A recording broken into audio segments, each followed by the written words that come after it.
Yeah, baby. Oh, when that caffeine hits the stream. Oh, and you start pulsating. We about to get amplified. This is a short little impromptu video, guys. I hope not to go more than 20 minutes on this thing. This is pretty much to the point. A little bit of news that I woke up to that I feel needs to be discussed. I have about 45 minutes of extra time, so I want to spend it with you guys. Now, damn, the wrestling world has been abuzz for the last 24 hours. A buzz about Sasha Banks and Asuka, Kairi Sane, Bayley, the whole ordeal. The entire wrestling world, that's been the main story. People are conflicted. They're talking, though. And with the ratings where they are for WWE, I'm sure McMahon is thrilled that discussion is out there. And for the first time in a long time, it's not just WWE sucks, man, which unfortunately it does a lot of the time. And usually that's what we're talking about, how bad something truly was. But this is a different story that everybody's talking about, right? People are actually conflicted. You'd be surprised, maybe not, how many people are talking about, yeah, Sasha deserves it, and it's good to see her with a championship, and I'm proud of her, and that's good. But on the flip side, I feel conflicted that Asuka lost already and dropped her championship, and I don't necessarily like the finish. They don't know what to think. They're all over the place, right? And it's raising conversation, and you're starting to see that on social media. You're seeing that with views on platforms like this, with that match and talk of that match amongst the platform and within the community, and you're starting to see this buzz. And I miss that type of stuff. Stuff where you might not agree with everything, but you know something big just happened. And it's not cut and dry, right? It's not black and white. There's a lot of shades of gray. And you're conflicted within your own way of thinking. It's amazing how many people I came across that said, I'm glad for Sasha, I feel bad for Asuka, I don't know, BC. Or the match was great, the finish, I'm not sold on the finish, BC. And that's in the eye of the beholder. I told you guys when I first saw the finish, I was like, oh, come on, man, that makes Asuka look silly. But then you think about the actual story, and then you see the interview segment 2 segs later with Asuka, and she was interviewed, and that's the most furious I've ever seen Asuka. And I was like, all right, that's the Asuka I want to see. Like, that's the best Asuka I've seen in years. You give me that pissed off Asuka, oh, forget about it, man. And that's what I mean. I started seeing people go, BC, you always taught us not to bring someone else up, raise somebody up by tearing somebody else down. And yeah, those are my words that I've used for years, and I'll continue to use for an eternity, because I truly believe, not just in pro wrestling, in life, you never raise somebody up by tearing somebody else down. And people are trying to be like, BC, well, isn't that the same thing? I didn't see anybody torn down. Who got torn down there? That I just said that's the best Asuka I've seen. The story tells itself, first of all. If you think you're not getting Asuka, Sasha, part 3, I mean, they've faced each other before. But in this trilogy anyway, there's going to be a 3rd match for their recent matches. It's going to happen, and most likely at SummerSlam. Or that makes the most sense. And don't be surprised if Asuka actually gets that championship back at SummerSlam. So all you truly got here is we all started buzzing with a pretty cool storyline. Asuka, when it's all said and done, has her championship. And then we kick in Bayley and Sasha Banks' feud that should have been happening all along anyway. And we've had seeds planted here and there. The last 2 months, nothing. But after Sasha drops the championship to Asuka at SummerSlam, which, by the way, falls in line with Sasha Banks' title reigns, so it fits her story as well. You can literally make that into a storyline. Sasha cannot hold the belt, it seems, for more than 30 days. I think one time she did, and that was it. Other than that, most of them are just a few weeks. And Sasha's pissed off. That begins a real rift between her and Bayley. Maybe Bayley cost her the match at SummerSlam. And then when Sasha gets Bayley's SmackDown championship in the future, that's when Sasha has her long title reign. And no harm, no foul. Sasha and Bayley get set up. Sasha will get her long title reign, and Asuka had something cool for the summer. One hell of a storyline to say goodbye to Kairi. we get this new vicious side of Asuka, and she ends up with the championship when it's all said and done. That's what I mean. Nobody's letting this play out. Everybody's like, BC, didn't they just raise Sasha by tearing Asuka down? Just because she lost the championship, guys, doesn't necessarily mean they tore her down. Doesn't mean she's ruined, doesn't mean she's buried. We've seen Asuka in obscurity for years, it seems. You think that's gonna break Asuka? And again, afterwards, when we saw that interview segment, that was the best Asuka I had ever seen. Even NXT, Japan, I saw some of that Asuka. But that's the Asuka I want to see. Guys, let me ask you a serious question. Serious question. How many times have we seen really great wrestlers with championships and the title reign was lackluster? In fact, some mornings you were waking up and you didn't even know who the champion was. And I'm talking Shinsuke Nakamura with the championship. I believe it was the US championship. He ended up with the IC as well, but I believe he had the US strap and that was just atrocious. Finn Balor with the IC strap. Remember when Finn Balor was Intercontinental Champion? I had to remind myself who was champion, and that's Finn Balor.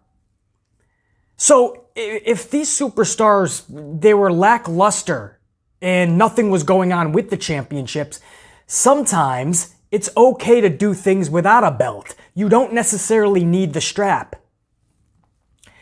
They had the championships and nothing was being done. Asuka, thus far with the championship, nothing truly being done. Now you see what happened Monday night, and she's got this character, and it's a story that people are buzzing about. Whether they liked it or didn't, everybody's talking about the confliction within. And again, if Asuka gets this championship back, it goes along with the narrative of Sasha Banks not being able to hold on a championship, and Asuka has this new side. She said goodbye to her friend, and the ultimate culmination as a I got you, Kairi. You may no longer be here, but I'm going to do this for you. And she gets that championship at SummerSlam. The story speaks volumes. And I like that a million times more than just Asuka carrying the championship through the summer. And I hate hot potato. You guys know I hate hot potato like I hate the roll-up finish. It seems like everybody does a roll-up finish. It seems like we play hot potato with titles all the time. But certain circumstances, just like the roll-up finish, certain circumstances call for hot potato because it does help evolve a storyline. Unfortunately, WWE runs it into the ground too many times, but this is a situation where hot potato could help everybody going into SummerSlam. If it's done that way, I don't know, but I'm willing to let it play out because I saw a lot of good stuff there, man. I saw one hell of a way to write Kairi out of WWE. I saw a vicious side of Asuka, who's now on a war page. She is ready to take not just her championship back, she's ready to whoop that ass. If I'm Sasha and Bayley, I'm finding a new area code. New zip code.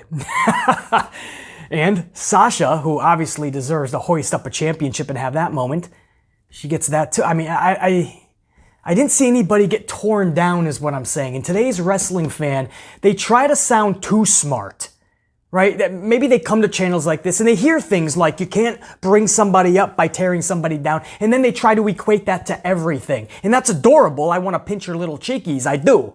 You're so damn cute. But you got to know what you're talking about. You got to know when to use these phrases that I use because they have to be used at the right junctures. You can't just use it for everything. Right? I'll allow it, for instance, Bobby Lashley, Ali. Right? If you're going to have that match, obviously Bobby Lashley had to win that. You've been building him up. Ali just got back. I don't see Ali beating Bobby Lashley. But the flip side is because Ali just got back, why even have that match? Because you know Ali has to lose. Why have him lose this quickly? He just came back. So that you could say, hey, you're building Bobby up. But you hooked another notch into tearing down Ali. He's not completely torn down, don't get me wrong, but you did give him another notch in the belt. You weighed him down more to try to build up Bobby Lashley. So in that circumstance, yeah, I'd give it to you, but I saw a better version of Asuka when the night was done. And all of a sudden she's torn down. And why? Because she dropped the title? Most likely for a few weeks? Relax. You know, it's the same people that say everyone's buried the second that they lose a matchup. When Bray Wyatt and that Hell in a Cell thing happened with Seth Rollins, and everybody said Bray was buried, and I was pissed. You watched that Hell in a Cell review, I was pissed off. But buried? Come on. No, Bray Wyatt's too damn good. And he wasn't buried, was he? He ended up getting a freaking championship. And then he lost at Super Showdown in horrific fashion to Goldberg. And for the second time, everybody said, this is it. He's buried. And again, I was pissed off. You go back and watch that Super Showdown review. That was the most amplified I think I've ever been. I wasn't even in state. I was out of the office. I think I was on a long voyage somewhere. And I pulled over. It was like 5 a.m., 6 a.m. and I just unloaded. But I never said he's buried. What are you talking about buried? Close to it? Maybe. But Bray's too damn good. And what happened? He's going for a championship at SummerSlam. That doesn't sound like somebody that's buried. But again, today's wrestling fan wants to sound smarter than they truly are. That's cool if you want to become smarter. That's awesome.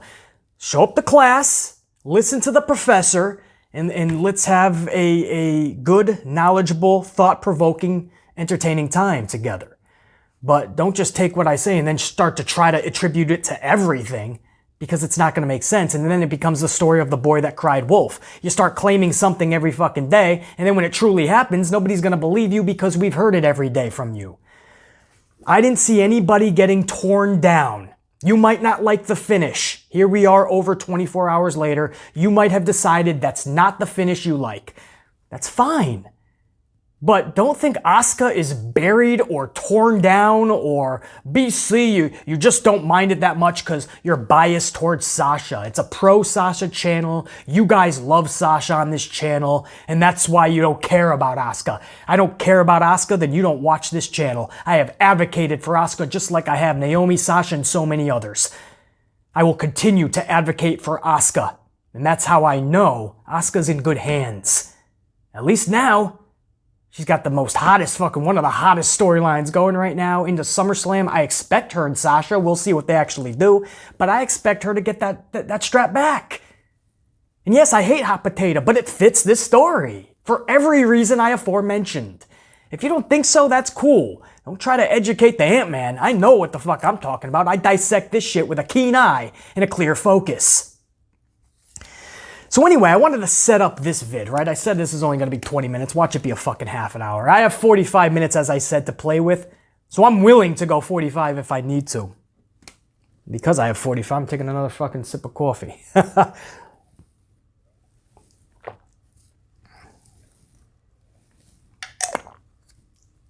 Thank you, guys. I apologize. I got to stay caffeinated during these fucking things, man. Because the best amplified man is an amplified man, right? So that helped set up what I'm about to talk about. The whole matchup with Asuka, Sasha Banks for the championship. We know how it finished. Up on the Tron appeared Bayley. Bayley demanded that the cameraman, obviously, and production show what is happening. So Bayley planned this, orchestrated it perfectly. And then I would have actually done that a little bit better as well, but you get what was happening. I mean, Bayley made the cameraman and production pop that up, and she's beating the hell out of Kairi Sane. And that was the last appearance ever for Kairi Sane in WWE. So it did two things. It not only was the goodbye to Kairi, the goodbye beating, but it also allowed Sasha to pick up the championship. So this is the way that they went with. And now here's the thing. It was a pretty badass beating. And again, this is what wrote Kairi, not off TV, out of WWE. And then 3 minutes later, Kairi Sane left a goodbye message to her peers and to the fans. And people like the Amplify, man, we took notice that wait, it wasn't that too soon. Like, you shouldn't have done that. But because of all the talk that was going on with Asuka and Sasha becoming new champ, and with the talk of Kairi gone from WWE, that was her exit, we kind of flew this under the radar. But now that time has kind of went on and the dust has settled, now people like Bubba Ray, now they're starting to really question this. And to the point where the community is kind of like picking up on it. So first I want to go over what Kairi said. This was 3 minutes after she got a beating that wrote her out of WWE. 3 minutes later, Kairi says this on social media. My time in the NXT and WWE locker rooms was incredible. Everyone was kind, funny, and talented. So every day was full of happiness. Also, I was saved by the supportive staff behind the scenes. I will forever love and respect all these professionals I had the pleasure of working with. I was able to accomplish so much in the last 3 years, but it wasn't because of my ability or my strength. It was because of all of the constant warm support from the fans. I am so thankful I could meet all of you. Thank you from the bottom of my heart, Kairi Sane. So, that was a heartfelt message, and it was a goodbye to Kairi. So a lot of us weren't even making the timing of it the focal point. We were just saddened to see such a sweetheart in the business and in this world. We were saddened to see her go and never really get what she truly deserved in the company, like we've seen time after time. Because the old man he has an abundance of talent and he doesn't utilize them correctly. And we see that with so many people. So now that the dust has settled, some time has went on, Bubba Ray, he went extra hard on Kairi. I don't know where this was from. It could be a podcast. I don't know. I don't watch or listen to anybody else in the community, to be honest. I have a lot of other things I do with my day. Pro wrestling does not fill 24 hours of my day, 24/7, as much as it seems that way. Although I am constantly checking shit. So I guess you could say it kind of does. But I have other things to do, and I don't have time to listen to people that I'm not going to get into. I don't want to insult anybody like Bubba Ray. I just don't have the time in the day to listen to these fuckers. But Bubba went extra hard. I don't know if this was a podcast, interview, what. But Bubba said the following, and I quote from Bubba Ray Dudley, Bully Ray, whatever the fuck you want to call him. Sending out that tweet 3 minutes after the segment ended was atrocious. Anything that WWE and those women tried to build up for that moment is now completely thrown out the window. Wrestlers thanking each other on social media and what we saw from Kairi Sane Monday night, in my opinion, has absolutely no business in there. Now, who knows? Kairi may be down on wrestling and she might not care anymore. But you'd think that she did give a damn about all those other women. So that's a big packed punch that Bubba laid down here. First, calling Kairi's tweet atrocious. It was heartfelt. It was from her sweetheart. Everybody was sad to see her go. She knew that the story was out there anyway, and everybody was already saying thank you to Kairi. It was trending on social media. So, this was before the event. It was already taking shape, and people knew that this was it for Kairi. The story had already broken. It was all over the place. So I'm sure Kairi didn't want to seem like an ass and just be like, yeah, whatever. So she was thanking everybody back. So to call it atrocious, I think that's kind of crossing the line a little bit. I understand what Bubba is saying, by the way. There's got to be some sort of kayfabe. There's got to be some sort of protecting the business. You're being written off TV. Written out of the company by a vicious beating, and then 3 minutes later you're tweeting like nothing. I understand how Bubba is, what he's trying to say, because I'm old school as well. And yes, I know times are different now. There's social media. There is the internet. There's more dirt sheets. Everybody knows everything these days, or so it seems. But pro wrestling has to thrive on believability. You have to suspend the disbelief. You have to enter the world that you are about to enter into. If you're watching Harry Potter, for instance, you know there's no fucking such thing as magic and wizards and who the hell knows and goblins. But when you're watching Harry Potter, you want to suspend that disbelief, right? You want to believe that you are in a world of wizards and goblins and magic. Well, it's the same thing with pro wrestling. You want to enter that world for 3 hours every Monday, 2 hours every Friday, and on Wednesday for 2 shows, 2 hours for AEW, 2 hours for NXT. You want to suspend any of your disbelief. You want to believe in what you're watching. And pro wrestling, you could always do that.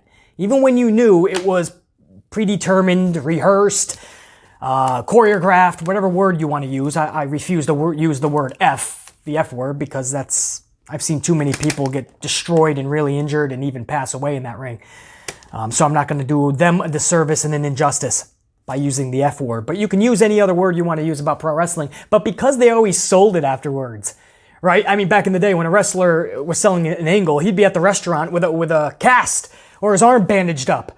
They would not travel together. They could be best friends. Arn Anderson and Ric Flair could be best friends, which they were back in the day. If they were in an angle, they were not traveling together. You would not see them in the same hotel. You would not see them in the same car. That's how far they took it. Now, I'm not saying we got to do that these days, take it that far into that extreme, because the cat is out of the bag in so many areas. But the very least, if you're selling a beatdown injury and it's to prolong Asuka and Sasha and even Bayley going forward, then you might not want to tweet out just a few minutes later like you're totally fine.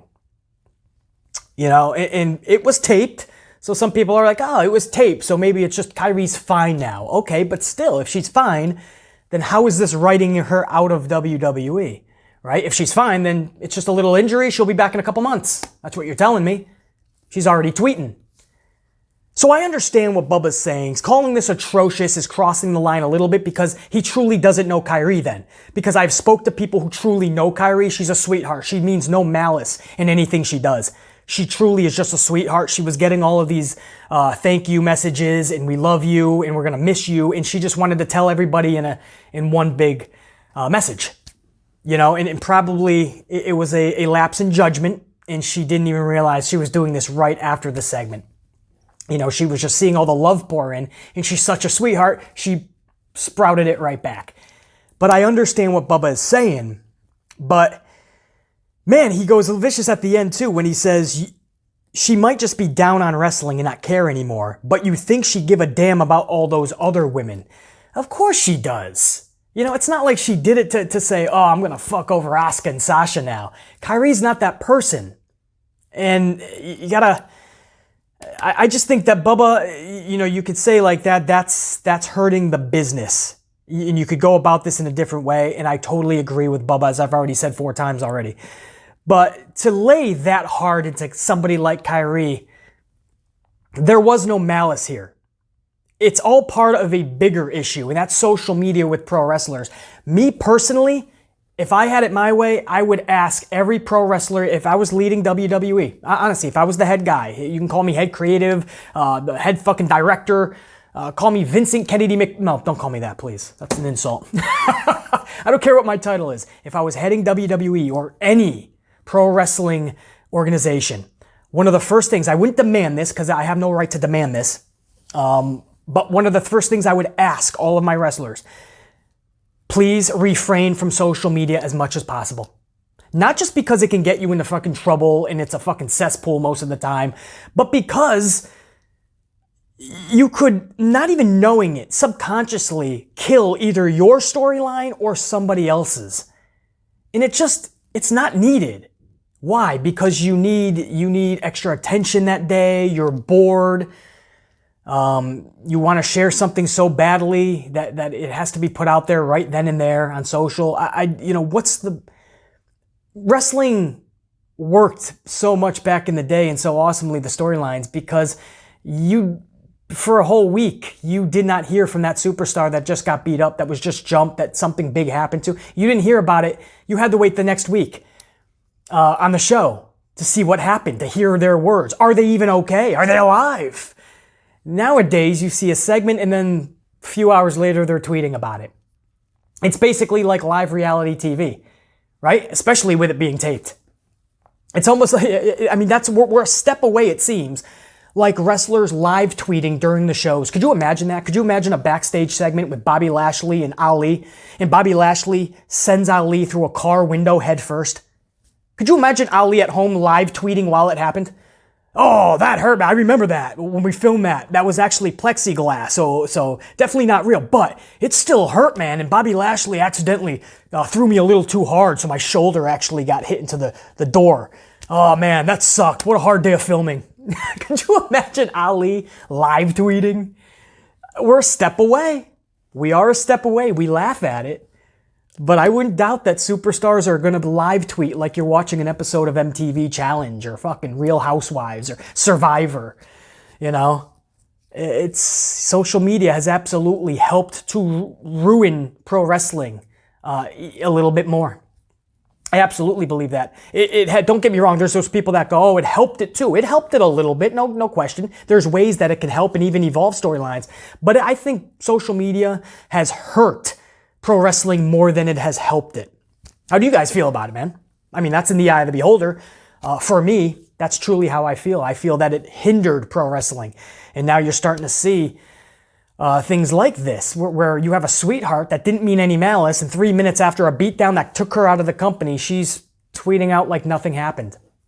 And you have old schoolers like Bubba Ray. Again, I think this was a little too hard on Kairi, but you have people like Bubba Ray pissed the fuck off because it literally is just exposing the business. And it's already exposed, we know that, but is there any way that we can help come together and protect it?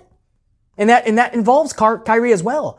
I absolutely believe this tweet should not have been sent out, but you have to understand how much love, support, and thank you she was getting, and she's such a sweetheart. And again, if you haven't heard my last videos, I have a friend that is in the WWE PC. He's part of the medical staff, and he told me time and time again, the biggest sweetheart he's ever come across, the most awesome person is Kairi Sane. It's not an act. Every single time he would treat her for something simple like kinesio tape, she was a fucking sweetheart. So I don't think there was malice, but I think we are seeing this time after time, too many times, where wrestlers are just jumping on social media. I don't know if it's boredom or they need extra attention or they're just trying to raise their own stock in case they ever leave WWE or whatever promotion they're working for. You know, they have built a following, so they're almost scared. If I don't have social media, I'm not going to build a following. But that's BS. I'm not on social media a lot at all, and my channel continues to grow. You know, you don't need it. But wrestlers today, and again, a lot of these wrestlers are younger than me. So that's what they grew up with. Social media and the internet is all they know. So it's almost like not having it, that's not, I can't even fathom that. But my advice to pro wrestlers, I'd have a lot of advice actually, but one of the big keys of advice that I would give them is try your very best to stay off social media. You'll be amazed at your quality of life in other areas. But on top of that, you'll be amazed at how much people are going to respect you in the pro wrestling world. And I'm talking fans. They're going to need to see what you have to say on the next show. They're going to want to see you even more because you're not accessible 24/7. These wrestlers today, man, you can reach them through a fucking message. Unreal, man. You know it's fucking, wow. You know it's hot today, man. My AC unit just kicked in, and usually I have that really high when I'm filming, so it doesn't fuck with any sound issues, but it's gonna be, looks like we're entering another heat wave, guys. That's all right. That's why I switched to Frappuccinos for the majority. I always start off with my vanilla latte. That's the small cup. The bigger one you see, that's the mug. That's always my hazelnut, or usually anyway. And then I switch for the rest of the day in the summertime to my Frappuccinos. These are the mochas. The vanillas are also badass. Anyway, what the fuck am I talking about? That's my coffee regime, right? I usually have, people always ask me, how many coffees do I have in a day? I'd say roughly about 7. If I had to average it out, I have about 7 coffees a day. By the way, I don't recommend that, guys. That's not good, and that's not healthy. So don't do what I'm doing. Please don't do what I'm doing. What's the old saying? Do as I say, not as I do. You know, I do a lot of things that aren't necessarily the best, and that's how I choose to live my life. But don't do that. Don't drink 7 coffees in a day, please. But yeah, it is getting really hot, guys, and I'm almost done with that coffee. So I'm gonna hit the road. I think I went under 45 minutes. I think that's good. More than the 20 that I was gonna go, but under 45. Much love to all you guys. I just wanted to bring that conversation to you guys because you're probably gonna see that a lot throughout the day and throughout the next 48 hours. Bubba Ray's comments toward Kairi, and I won't be able to talk to you guys until tomorrow. Hopefully, I hope to do an AEW NXT review. So if I'm able to, that's awesome. If not, all apologies. I'm going to be especially busy in the next 36 hours. But I wanted to talk about this now. Kairi Sane did not mean anything by this. It was an accident, obviously. I'm sure she was just saying thank you and I love you back to everybody.